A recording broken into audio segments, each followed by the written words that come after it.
Right now, deep inside your brain, your periventricular white matter, the wiring that connects every region of your mind, is surviving on the thinnest blood supply in your entire skull. And neurologists admit that once this wiring is damaged, they have no way to bring it back. This is happening quietly. No headache. No warning sign. Most adults over 40 already have small patches of this damage, found by accident on brain scans, with zero symptoms to show for it. Your memory feels fine. Your focus feels fine. But underneath, tiny sections of the cables carrying signals between your emotional brain and your thinking brain are slowly starving. Not from injury, not from disease, from geography. This region simply sits in the worst possible location for blood to reach it. Here's why. Your brain gets its blood from major arteries that branch out like rivers, each one feeding its own territory. But right in the deep middle of your brain where those rivers meet, there's a border. Neurologists call it a watershed zone, the furthest point from every artery, fed only by the thinnest, most fragile branches at the very end of the line. These are end arteries. No backup routes. No detour if one gets blocked. If blood pressure dips for even a few minutes during a hard workout, a hot shower, a sudden stand from your chair, this exact region gets starved first, and it gets starved worst. Over years, that starvation leaves scars. Doctors call them white matter hyperintensities. You'd call them silent strokes. And here's the part they don't publish loudly. Once those scars appear, there is no drug, no procedure, no therapy that regrows that wiring.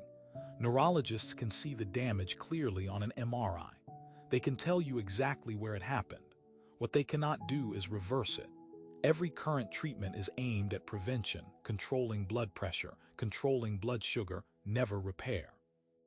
One leading stroke researcher put it bluntly in a published interview.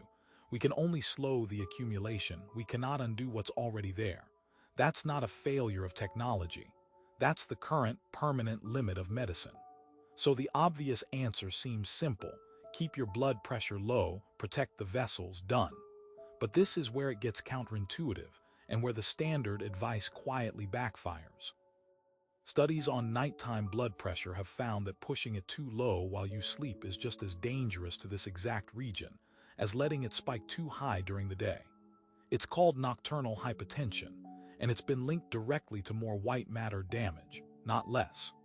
The very medication timed to protect your heart at night may be starving this exact watershed zone while you sleep, completely unnoticed. Lower isn't automatically safer. Stability is what protects you, and almost nobody is told that. There's a second threat stacking on top of this one. Overnight, without water intake for 6 to 8 hours, your blood thickens slightly. That thicker blood moves slower through vessels that were already the thinnest, weakest branches in your entire skull. Combine a blood pressure dip with mild dehydration, and this region gets hit from two directions at once, every single night, for years, without you ever feeling a thing. So what do high performers who understand this actually do differently? They stop chasing lower numbers and start chasing steadiness. That means finishing most of their water intake in the 2 hours before bed, not right before it. Keeping blood volume adequate without disrupting sleep with bathroom trips. It means keeping the bedroom cool but never cold, because temperature swings pull blood flow away from the brain's core toward the skin's surface, robbing this exact watershed zone at the worst possible time. It means treating late-night stress and screen exposure as a vascular event, not just a mental one.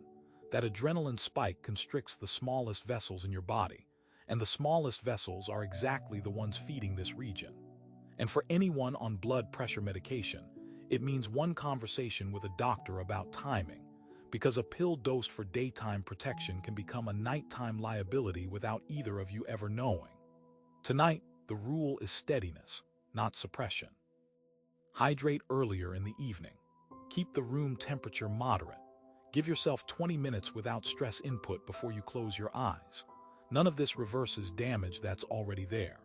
But it stops tonight's version of that damage from happening at all silently while you sleep, in a part of your brain with no backup blood supply and no way to heal itself. But the watershed zone isn't the only region in your skull with no safety net. There's another structure, buried even deeper, that runs on a single artery with zero redundancy. And losing it doesn't just erase memories. It erases the ability to form new ones at all.